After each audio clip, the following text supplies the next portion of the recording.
Honestly, for me personally, the funniest thing about Manmadhudu was that it tried to sell me on the idea that we are in Paris, when we are clearly in Munich or some other Bavarian town. You can't see any mountains from Paris.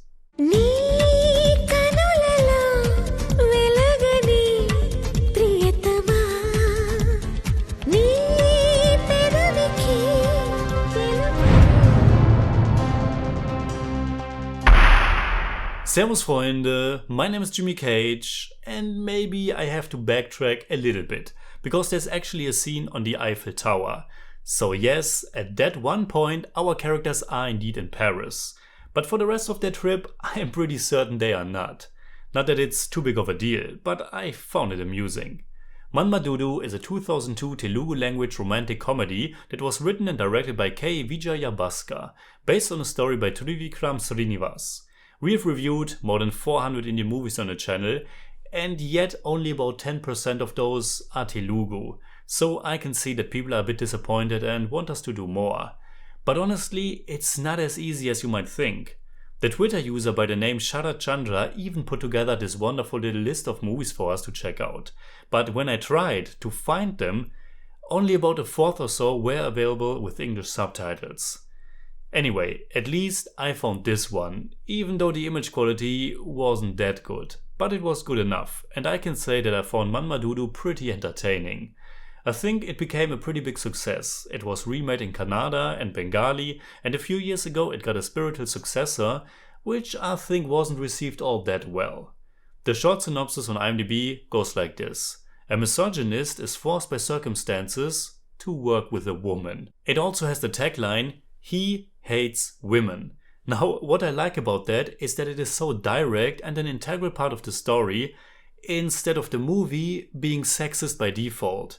At this point, we have seen many wonderful Indian movies that advocate equal rights and shine a light on a lot of social issues. But unfortunately, we have also seen a lot of movies with some rather problematic approaches and an acceptance or even support for toxic behavior and antiquated gender relations. But in Manmadhudu, it's clear from the get-go that our protagonist Abhiram and his despite for women is nothing to admire.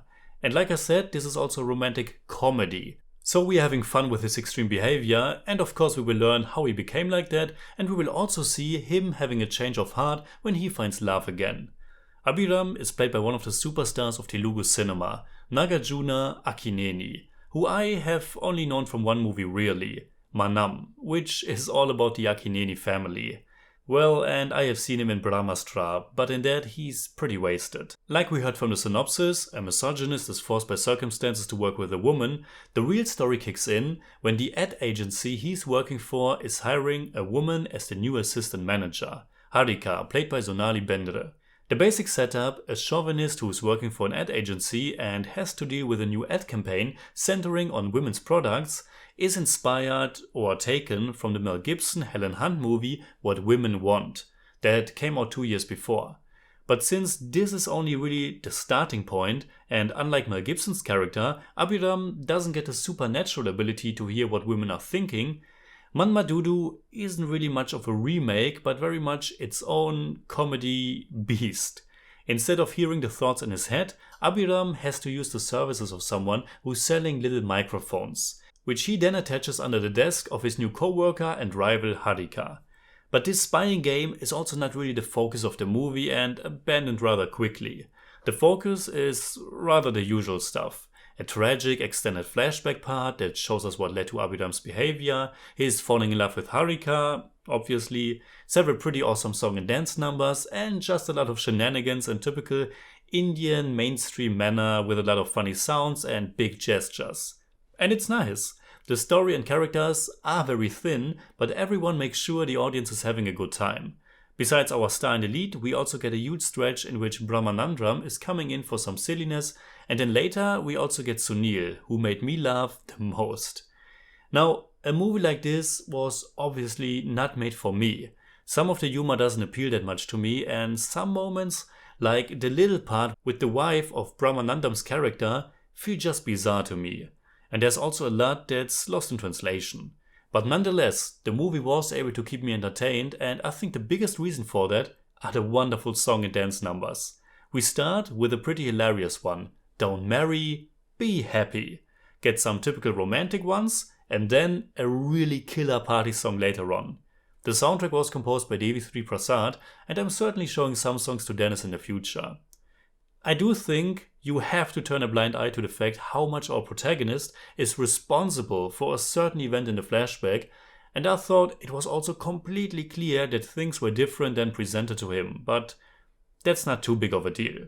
So, in German I'd say, auch 20 Jahre später kann man sich Manmadhudu noch immer gut ansehen. Eine vergnügt, alberne und zuweilen auch nett romantische Komödie mit einem ziemlich guten Soundtrack. I give Manmadhudu 7 out of 10. It's more like 6.5, but I don't do that. Don't marry, be happy, don't marry, hey! Be happy, happy, happy, happy, happy, happy, hey!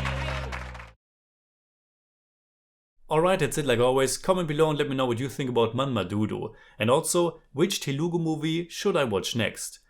And please try to check first if it's even available with English subtitles and in somewhat decent quality. You can hit me up on Twitter, Instagram and Letterboxd and also on Patreon, simply at TheJimmyCage. And if you enjoyed this episode, please give me a thumbs up, share, subscribe, whatever you like. And make sure you hit that bell for all I have to tell.